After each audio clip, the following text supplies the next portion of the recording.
શું આપ જાણો છો કે ગણેશ ચતુર્થી એ ફક્ત તહેવાર જ નથી, તે આધ્યાત્મિકતા અને આયુર્વેદિક જ્ઞાનનું સુંદર મિશ્રણ છે. ચાલો ભગવાન ગણેશની પ્રિય મીઠાઈ એવા મોદકથી શરૂઆત કરીએ.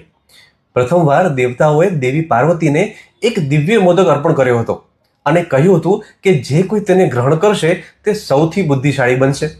અને પછી કાર્તિકેય અને ગણેશજી વચ્ચે પૃથ્વીની પ્રદક્ષિણા કરવાની શરત લાગી, જેમાં ગણેશજીએ માતા પિતાની પ્રદક્ષિણા પૂર્ણ કરી અને પાર્વતી માતાને મળેલા એ દિવ્ય મોદકનું ઇનામ પ્રાપ્ત કર્યું અને ત્યારથી તે બન્યા બુદ્ધિના દેવ. નાળિયેર, ગોળ, ચોખાનો લોટ અને ઘીથી બનેલા મોદક એક સાત્વિક ખોરાક છે જે મનને પણ શાંત કરે અને પોષણ પણ આપે છે. અને પછી તો બહુ બધા મોદક ખાવાથી ભગવાનનું પેટ ફૂલાઈ ગયું. તેમને થયેલા અપચાને દૂર કરવા માટે સોપારી, બિલ્વ, દુર્વા, કપિત્થ અને લવિંગ જેવી આયુર્વેદની વિવિધ ઔષધિઓ તેમને ધરાવવામાં આવે છે.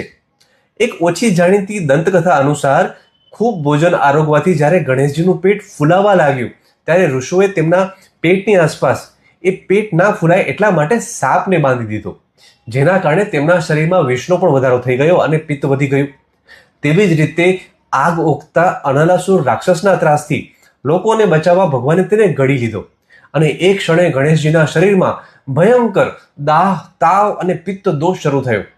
આ સમયે દુર્વા ઘાસ દ્વારા જ તેમના પિત્ત દોષનું શમન કરવામાં આવ્યું અને ત્યારથી દુર્વા તેમના પ્રિય પ્રસાદમાંનું એક બની ગયું. સ્વાદે કસેલી અને કડવી દુર્વા વનસ્પતિ પિત્તને શાંત કરનાર ઉત્તમ ઔષધ છે. એ કફ અને રક્ત દોષને સંતુલિત કરે છે. એસિડિટી, ત્વચાના રોગ, મેનોપોઝ, ડાયાબિટીસ, વધુ પડતો રક્તસ્રાવ વગેરે જેવા રોગોમાં અમે આયુર્વેદ તેને યુઝ કરીએ જ છીએ.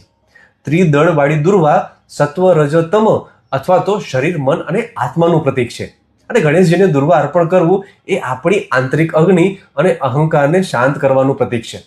વળી સ્થિરતા અને આત્મવિશ્વાસના પ્રતીક ગણેશજી એ મૂલાધાર ચક્ર સાથે જોડાયેલા છે. તેમને અર્પણ કરવામાં આવતું જાસૂદનું ફૂલ એ આ મૂળાધાર ચક્રને ઉર્જા આપે છે. જાસૂદના ફૂલની 5 પાંખડીઓ આપણા પંચમહાભૂત તત્વો સાથે આપણને જોડે છે. જાસૂદનું ફૂલ આયુર્વેદ અનુસાર હૃદયને ટેકો આપીને પિત્તને શાંત કરે છે. ત્વચાના રોગોમાં, વાળની સમસ્યાઓમાં અમે એનો યુઝ કરતા હોઈએ છીએ. ભગવાન ગણેશને અર્પણ કરવામાં આવતી આ બાબતો દ્વારા ચોમાસું અને શરદ ઋતુમાં થતા વાયુ અને પિત્ત સંબંધિત અસંતુલનને બેલેન્સ કરી શકાય છે.